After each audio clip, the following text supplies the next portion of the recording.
passe principalement à Pâques. C'est surtout un travail, on peut dire un peu d'orfèvre, et en même temps, c'est un travail quand même très ludique, puisque j'ai voulu à tout prix que la couleur apparaisse à Pâques, et ça fait quand même des années que je fais apparaître ces couleurs à Pâques.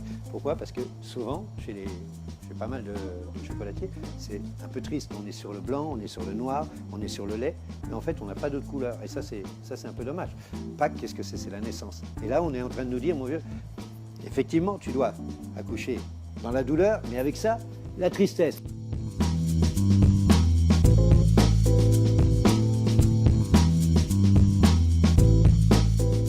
Ce que j'ai voulu depuis des années, c'est effectivement donner de la couleur, c'est donner de la gaieté et de la joie à travers des sujets. Et puis les sujets, il faut un peu les amuser, juste un peu les amuser, leur donner une petite touche. Vous allez dans beaucoup de pays du soleil, vous avez que de la couleur. On ne s'habille pas triste. Ça peut être dur à côté, mais au moins, on s'habille de manière à pouvoir être éclairé. C'est un peu un numéro de charme, en fait.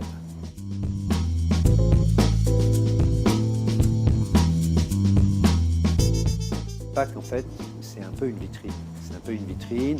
On a passé Noël, on a passé le Réveillon, on a passé la Saint-Valentin. Et après, vous avez Pâques qui arrive, donc à travers la naissance. Et puis après, c'est une manière de dire on existe et de continuer aussi dans le temps.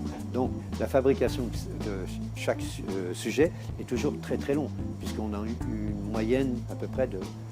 Un sujet tel que celui-ci, tel que vous l'avez là, il faut à peu près 1 heure, 1 heure et demie pour le peindre. Et on l'a entre 6 à 12 fois dans les mains, avant qu'il finisse dans une boîte. C'est fragile. C'est très très fragile. Et quand vous pensez que ça s'est cassé, c'est avalé 2 secondes.